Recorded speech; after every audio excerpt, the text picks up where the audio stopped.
올해 가장 중요한 오징어 어획량 중 하나를 보고 계십니다. 13톤의 오징어는 미국 달러로 100만 달러가 넘습니다. 그런데 이 하찮아 보이는 오징어가 왜 그렇게 귀한 걸까요? 그들은 어떻게 오징어가 이동할 경로를 예측할 수 있을까요? 어떻게 제압할 수 있을까요? 누가 이 해산물에 이렇게 엄청난 금액을 기꺼이 지불할까요? 이것은 단순한 낚시 행위가 아닙니다. 매 순간의 지연은 수만 달러의 손실을 초래할 수 있습니다. 이 경쟁은 속도, 정확성, 그리고 엄청난 행운을 요구합니다. 모든 그물 추첨은 기술 발전, 오랜 경험, 그리고 치밀한 계산의 결과입니다. 앞으로 15분 동안 우리는 심해에서 단 한 번의 어획으로 엄청난 부를 축적할 수 있는 생물의 식탁까지 우리를 데려갈 놀라운 모험을 떠날 것입니다. 자세히 알아보세요. 13톤의 오징어를 잡아 100만 달러의 수익을 올렸습니다. 이 작업은 정확히 어떻게 진행될까요? 가장 중요한 것은 오징어 13톤을 잡으려면 오징어가 어디에 있는지 알아야 한다는 것입니다. 반면 물고기와 달리 오징어는 무리지어 헤엄치지 않습니다. 해류, 빛, 수온, 심지어 달의 위상에 따라 움직입니다. 훔볼트 오징어와 같은 특정 오징어종은 계절마다 수천 마일을 이동할 수 있습니다. 엄청난 무리가 모여들고 때로는 너무 빽빽하게 모여 아래 바닷물을 가릴 정도입니다. 또한 어부들은 이들을 찾기 위해 사냥꾼이 먹이를 추적하는 것처럼 물살을 읽어야 합니다. 이를 위해서는 소나 기술, 열지도, 그리고 오랜 경험이 필요합니다. 오징어를 찾는 것은 과정의 첫 단계일 뿐입니다. 가장 큰 어려움은 오징어 떼가 바닷속 깊은 곳으로 사라지기 전에 모두 포획하는 것입니다. 위치를 파악하는 즉시 선장은 명령을 내립니다. 미터기를 사용하여 그물을 던져야 할 정확한 깊이와 각도를 결정합니다. 매 순간 경쟁이 벌어집니다. 기다리면 오징어는 수면 아래로 잠수하거나 흩어지고 움직이지 않는 물만 남게 됩니다. 그물이 올라가기 시작하면 모든 사람의 시선이 모든 행동에 집중됩니다. 아주 작은 변화라도 결국 패배로 이어질 수 있습니다. 오징어가 자신의 촉수를 잘라내고 도망치는 것을 막기 위해서는 그물을 일정하고 꾸준히 당겨야 합니다.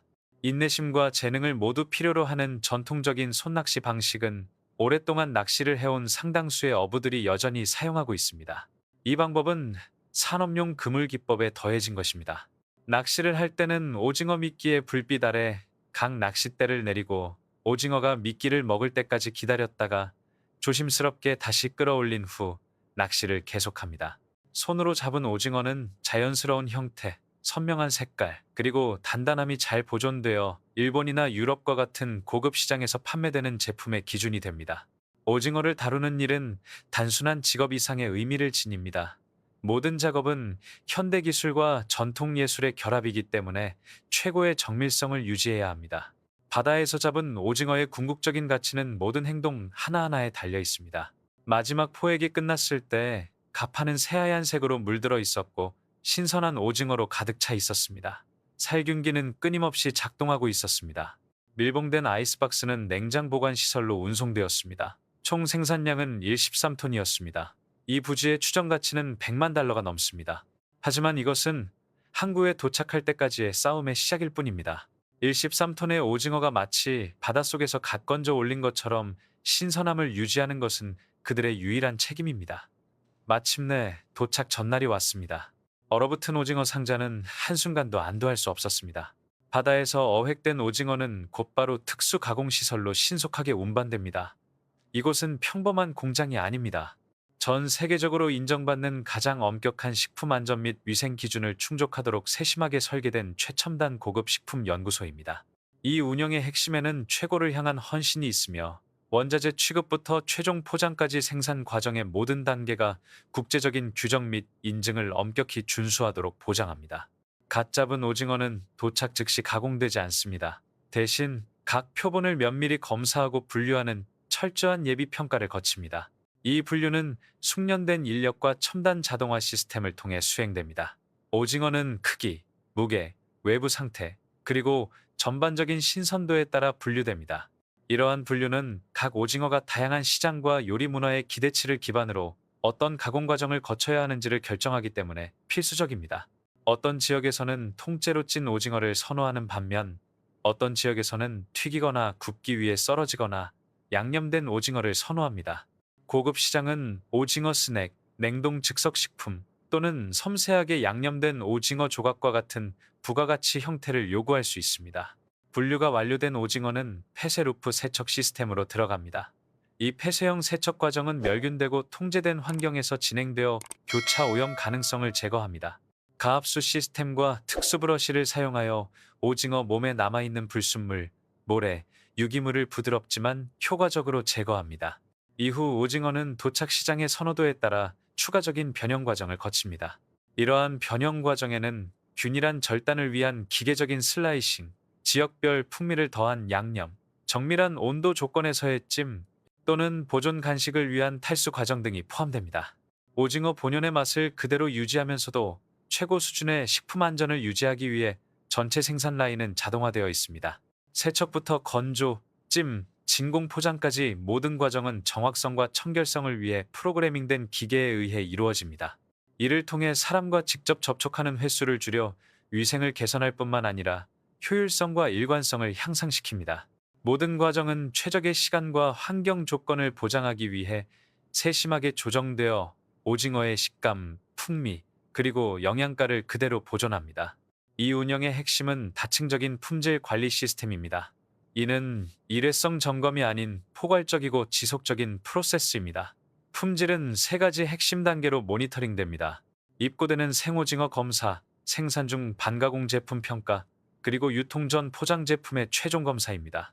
이 세 단계의 공정이 유기적으로 연동되어 제품이 소비자에게 전달되기 전에 질감, 외관, 미생물학적, 안전성 등 가장 작은 결함까지도 감지하고 제거합니다. 각 오징어 배치에는 매우 상세한 제품 서류가 첨부되어 건강 여건 역할을 합니다. 이 기록에는 어획물의 정확한 GPS 좌표, 오징어가 선박 내에서 동결된 시간, 그리고 미생물 안전 지표에 대한 실험실 검사 결과 등 중요한 데이터가 포함되어 있습니다. 이러한 상세한 추적성을 통해 규제기관, 유통업체, 그리고 소비자까지 제품의 전체 이동 경로를 검증하여 완전한 투명성과 책임을 보장할 수 있습니다. 궁극적으로 광활한 바다에서 잡혀 전 세계 식탁에 오르기까지 모든 오징어의 여정은 시간과 업계 표준을 모두 아우르는 치밀한 경쟁입니다. 이 경쟁에서 단 몇 초의 지연도 신선도를 저해할 수 있으며 지름길은 절대 용납되지 않습니다. 모든 기준을 충족하고 모든 검사를 통과하며 전 과정에서 최고의 품질을 유지하는 오징어만이 다음 단계로 진출할 수 있습니다. 이렇게 선정된 소수의 오징어는 세계에서 가장 까다롭고 명망 높은 해산물 시장에 진출할 수 있는 특권을 누리게 되며 이곳에서는 최고 품질만이 인정됩니다. 일본, 유럽, 미국 등지에서 오징어 일기이 수백만 동에 거래될 수 있습니다. 차가운 바닷물에서 전 세계 곳곳에 호화로운 식탁에 오르기까지 13톤의 오징어와 100만 달러 이상의 비용, 그리고 전 세계를 누비는 여정이 있었습니다.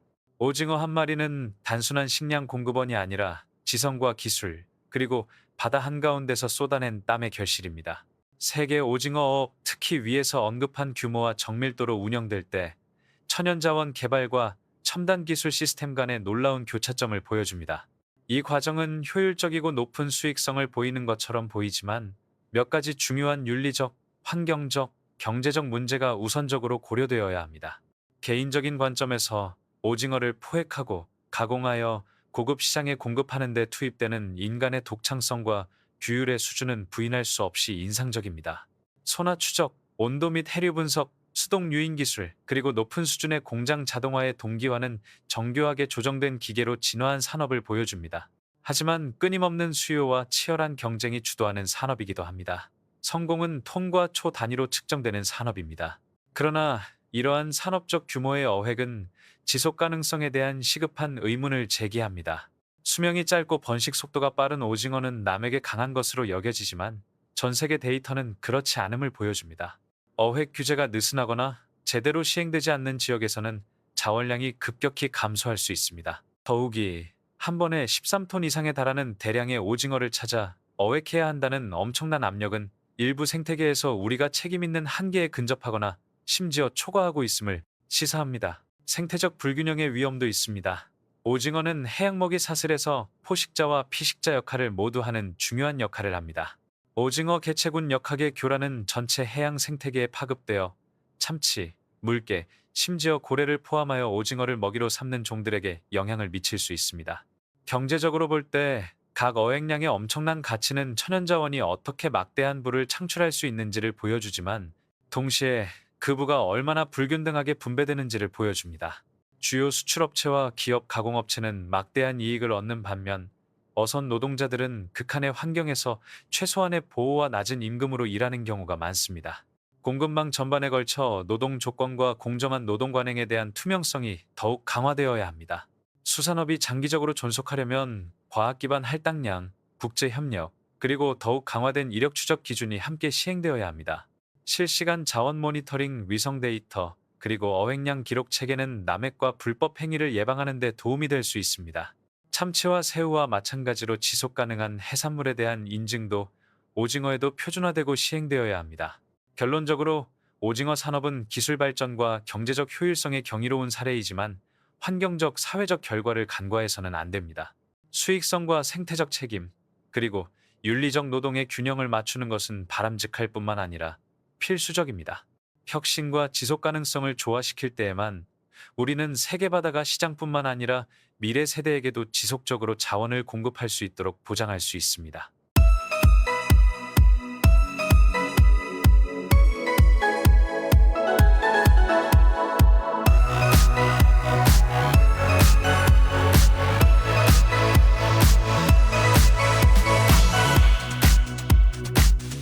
텍사스 농부들에게는 쟁기와 트랙터만큼이나 소총이 필요합니다. 모든 멧돼지 사냥은 작물과 가축, 그리고 수년간의 투자를 보호하기 위해 치밀하게 계획됩니다. 이 밭은 단순한 흙이 아니라 가족의 유산입니다. 멧돼지 습격이 발생하면 총은 어떤 울타리보다 강력합니다. 야생 멧돼지들이 하룻밤 사이에 옥수수밭을 짓밟고 관계용수를 갉아먹고 묘목을 뿌리째 뽑아버리는 모습은 가슴 아픈 일입니다. 잘 정비된 정밀 소총과 대대로 가족이 일궈온 것을 지키려는 의지 외에는 다른 방어 수단이 없는 농부들이 많습니다. 많은 텍사스 지주들이 308 소총을 신뢰합니다. 그 위력과 정확성 덕분에 거대한 멧돼지를 부드럽고 빠르게 사냥하는 데 이상적입니다. 이 지역에서 사격 능력은 마치 생득권처럼 아버지에게서 아들로 전해집니다. 야생 멧돼지는 치명적이고 빠르며 공격적입니다. 소를 공격하고 울타리를 짓밟고 멸종 위기에 처한 어린 동물들을 공격하기도 합니다. 텍사스 농부들은 부상이나 재산 피해를 막기 위해 멧돼지를 조심스럽고 정확하게 사냥해야 하는 포식자로 취급하는 법을 배웠습니다. 텍사스 농부들은 어두워진 후에도 열화상 조준경과 전술 조명을 장착하고 트럭을 타고 농장을 누빕니다. 그들은 풀밭에서 열 흔적을 살피고 소총과 바퀴를 든 채 멧돼지의 바스락거리거나 으르렁거리는 소리를 기다립니다.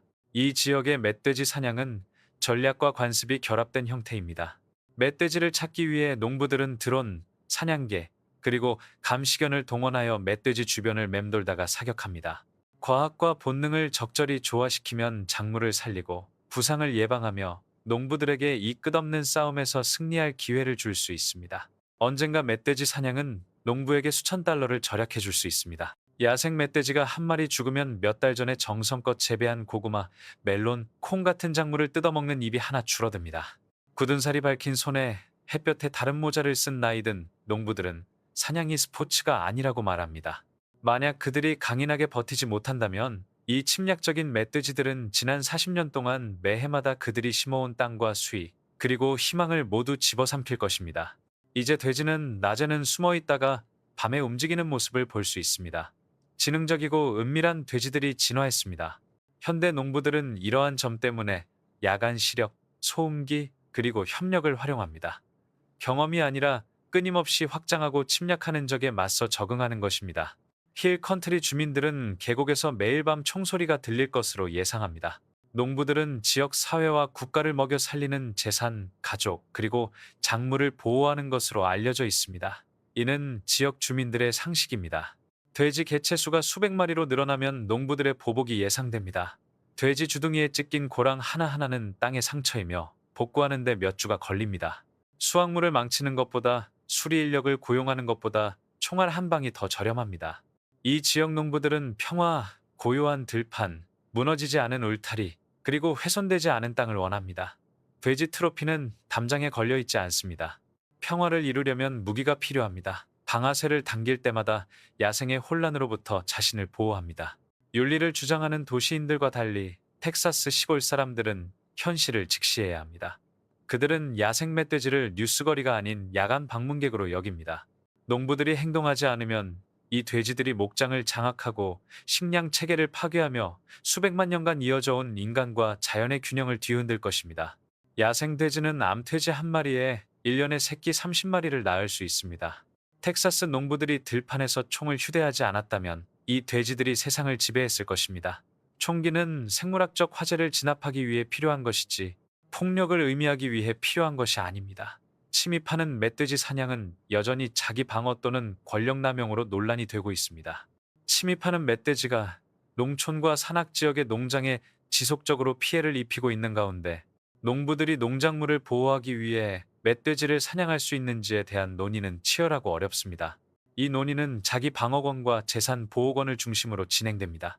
농부들은 멧돼지를 사냥함으로써 자신을 지킬 수 있다고 주장합니다. 몇 달 동안 재배한 작물을 때로는 수십 마리에 달하는 멧돼지 떼로부터 누가 보호하겠습니까? 많은 지역의 정책이 실질적인 지원을 거의 제공하지 않기 때문에 농부들은 이러한 위험에 홀로 직면합니다.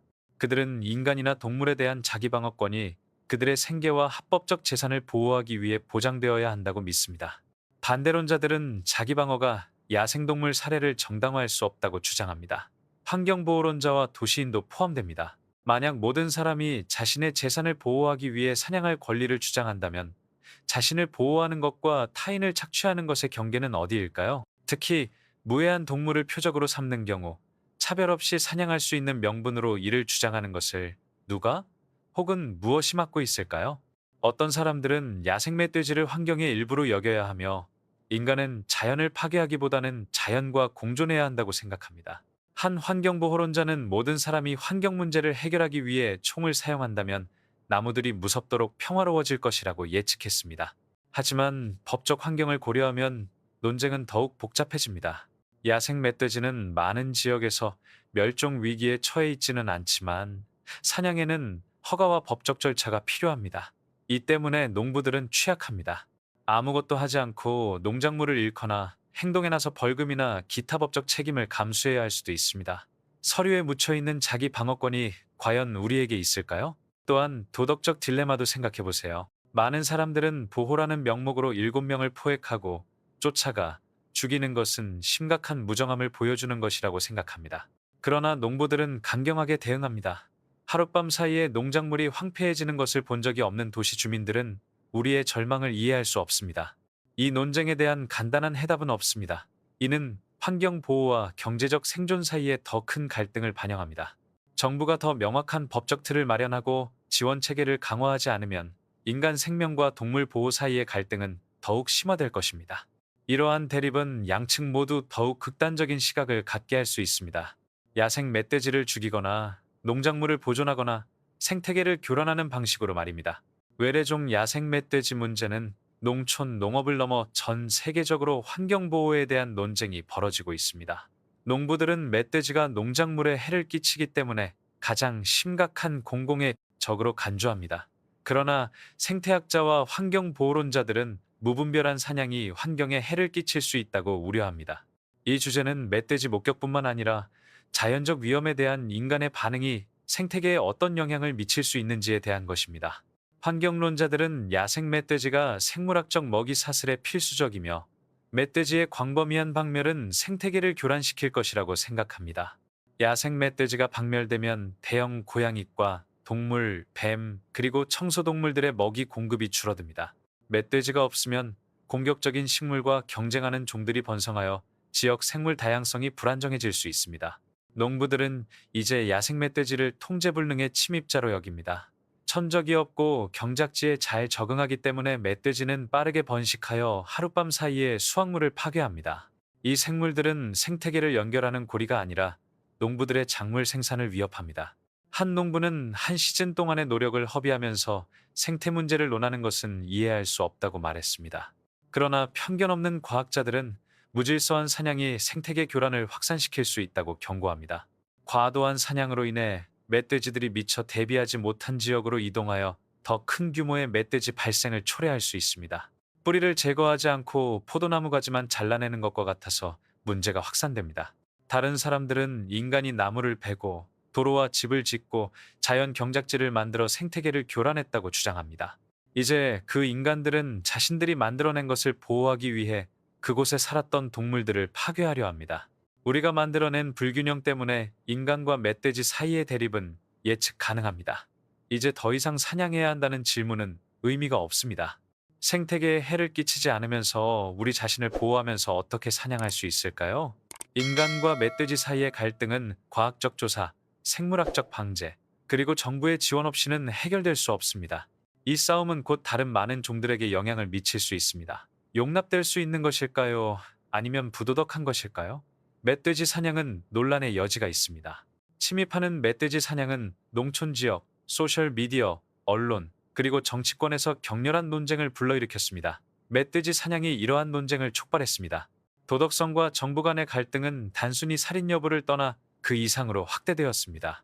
법이 모호하고 도덕성이 해석될 때 농부들, 특히 직접적인 영향을 받는 농부들은 기로에 서게 됩니다.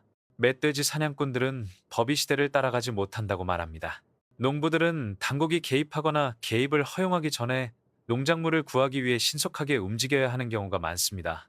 그들은 정부가 적시에 보호를 제공하지 못할 때 스스로 문제를 해결하는 것이 용납될 수 있고 윤리적이라고 생각합니다. 한 농부는 아무것도 하지 않고 농작물이 죽어가는 것을 지켜보는 것이 최악이라고 말합니다. 그러나 많은 사람들은 보호를 위해 야생동물을 죽이는 것은 여전히 자연에 대한 침략이며 법으로 엄격히 제한되어야 한다고 주장합니다. 감정과 살기법보다 우선시되고 모두가 스스로 법을 통제하는 무정부 상태를 어떻게 막을 수 있을까요? 이 질문은 합법성을 넘어 생명체에 대한 우리의 도덕적 의무에까지 영향을 미칩니다. 많은 윤리학자들은 독 또는 무기로 멧돼지를 죽이는 것이 자연에 대한 덜 민감하고 더 공격적인 관계를 보여준다고 믿습니다. 어떤 이들은 생존을 위한 살생은 물질적 이득이나 불만을 위해 살생하는 것과 다르다고 주장합니다. 그러나 이는 우려스러운 우려를 불러일으킵니다. 자연에 의존하는 농부들에게 수확물 손실이나 야생동물이 생계를 파괴하는 것을 본 적이 없는 사람들이 만든 도덕률을 따르도록 강요하는 것이 공정한 일일까요? 이론과 현실이 거의 일치하지 않을 때 이상적인 도덕성과 현실적인 도덕성은 갈라집니다. 법적 체계의 불일치 또한 또 다른 주요 과제입니다. 야생 멧돼지는 보호종은 아니지만 일부 지역에서는 사냥 허가와 행정 절차가 필요합니다. 따라서 농부들은 모순에 직면하게 됩니다. 도덕적으로 행동하는 것은 불법일 수 있으며 법적 제재를 기다리는 것은 모든 것을 희생해야 할 수도 있습니다. 궁극적으로 이러한 주장은 현대 사회에 더 큰 우려를 불러일으킵니다. 사람들이 자신의 삶에 맞지 않는 규칙과 도덕을 따를 것을 기대할 수 있을까요? 상황에 맞는 입법 개정과 더욱 확고한 윤리적 관점 없이는 윤리적 요구와 법적 요구 사이의 갈등은 해소될 수 없습니다. 무기인가? 전기 울타리인가? 침입성 야생 멧돼지 방제 방법을 둘러싼 격렬한 논쟁. 많은 사람들이 침입성 야생 멧돼지 문제가 더욱 심각해짐에 따라 덫과 총에 의존하는 대신 더 인도적인 대안을 통해 멧돼지를 통제할 수 있을까요? 라고 질문해 왔습니다. 이 윤리적이고 이상적인 문제는 매우 다른 두 현실 사이에서 격렬한 논쟁을 불러일으켰습니다. 농부의 생존 필요성과 동물 복지의 문제. 환경보호론자, 도시인, 그리고 동물복지 옹호자들은 전기 울타리, 초음파 방충제, GPS 태그, 그리고 야생동물 보호구역으로의 이주를 제한합니다.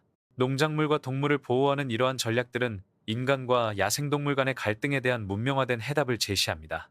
농부의 관점에서 보면 많은 아이디어가 이론적으로는 타당해 보이지만 실제로는 불가능해 보일 수 있습니다. 전기 울타리는 가파른 지형에 설치하기 어렵고 폭풍이나 정전 시 파손될 수 있습니다. 전기 울타리는 비용이 많이 듭니다. 초음파 기피제는 일시적인 효과가 있지만 야생 멧돼지는 영리하고 적응력이 뛰어납니다. 이주하는 건 어떻습니까? 누가 납치하고 옮기고 무엇보다 자금을 대겠습니까? 많은 농촌 지역 사회에는 첨단 기술과 환경단체의 지원이 부족합니다.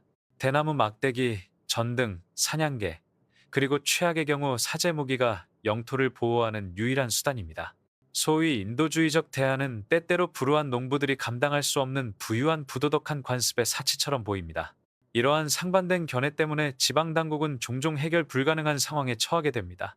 사냥을 하면 동물학대를 방조한다는 비난을 받습니다. 사냥을 불법화하면 주민들의 어려움에 무관심한 것처럼 보일 수 있습니다. 그들이 중립을 지키려 하거나 울타리 기준을 정하거나 NGO와 협력하려 할 때 그들은 느리고 작은 부족으로 진전을 이루지 못합니다. 이 주장은 더 깊은 진실을 보여줍니다. 문제는 아이디어가 아니라 실행입니다. 농부의 생존권과 동물의 생존권이 충돌할 때 어떤 대안적 해결책이든 그것이 아무리 훌륭하더라도 현실적이어야 합니다. 그러나 이는 교과서적인 구호일 뿐이며 밤에 농작물이 뜯겨나가는 사람들에게는 아무런 도움이 되지 않습니다. 텍사스에서 발생한 멧돼지 침입은 단순한 농촌의 골칫거리가 아니라 농부들의 생계, 안전, 그리고 심리적 안녕에 영향을 미치는 실질적인 위기입니다. 저는 개인적으로 동물 보호와 윤리적 고려 사항도 중요하지만 생계를 보호할 권리와 인간의 기본적인 생존 욕구 사이에서 균형을 맞춰야 한다고 생각합니다. 이러한 맥락에서 농부들이 소총과 조직적인 사냥 방식을 사용하는 것은 폭력 행위가 아니라 필요성과 방어를 위한 행위입니다. 멧돼지는 농작물과 재산에 피해를 줄 뿐만 아니라 사람과 가축에게도 위협이 되는 위험한 동물입니다. 옥수수밭이 하룻밤 사이에 황폐해지고 관계용수가 갉아먹히고 여러 세대에 걸쳐 축적된 투자가 파괴되는 모습은 단순히 감정적인 차원을 넘어 농가에게는 실질적인 재앙입니다. 이 경우 총기가 어떤 울타리보다 강력하다는 생각은 비극적인 진실입니다. 하지만 저는 반론도 이해합니다. 환경보호론자들과 도시 비평가들은 통제되지 않은 사냥이 생태계를 파괴하거나 심지어 야생동물에 대한 공격적인 태도를 정상화할 수 있다는 타당한 우려를 제기합니다. 언젠가 사람들이 보호라는 명분으로 다른 동물이나 심지어 환경에 해를 끼치는 행위를 정당화할지도 모른다는 두려움은 근거 없는 것이 아닙니다. 그러나 이는 농부들이 절박함보다는 공격적인 행동으로 행동한다고 가정하는 것이며 실제로는 그렇지 않은 경우가 많습니다. 제 관점에서 진정한 실패는 체계적인 지원 부족에 있습니다. 정책 집행 그리고 과학적 지원이 부재하거나 부족하기 때문에 농부들은 혼자 행동할 수밖에 없습니다. 야생 멧돼지 사냥은 이상적인 해결책이 아닙니다. 많은 텍사스 시골 주민들에게 유일한 해결책이기 때문입니다. 자금이나 기반 시설 없이 초음파 기피제나 이주 프로그램과 같은 첨단 기술을 제안하는 것은 현실적이지 않습니다. 이러한 해결책은 멀리서 보면 이상적으로 들리지만 농촌 현실의 무게에 짓눌려 무너지는 경우가 많습니다. 현재 상황은 두 가지 도덕적 틀, 즉 개인의 생존과 자기 방어를 우선시하는 틀과 보편적 연민과 생태적 조화를 옹호하는 틀 사이의 충돌입니다. 이론적으로는 둘 다 타당하지만 현실적으로는 조화를 이루어야 합니다. 농부들에게 실질적인 대안이나 보호책을 제시하지 않으면서 도시의 환경 도덕 이상을 따르라고 요구하는 것은 공정하지 않습니다. 궁극적으로 저는 이 논쟁이 농부 대 동물이나 생존 대 윤리로 치부되어서는 안 된다고 생각합니다. 오히려 정책 개혁, 재정 지원을 받는 공존 프로그램, 그리고 인간과 야생동물이 최소한의 갈등으로 공존할 수 있도록 하는 생물학적 해결책을 모색해야 합니다. 그때까지 저는 농부들이 책임감 있고 윤리적으로 그리고 최대한 정확하고 세심하게 자신의 땅을 지킬 권리를 유지해야 한다고 생각합니다. 간단히 말해 이 논쟁은 사냥이 좋은지 나쁜지에 대한 논쟁이 아니라 환경 문제에 홀로 직면하게 될 때 국가를 먹여 살리는 사람들을 사회가 어떻게 보호할 것인지에 대한 논쟁입니다.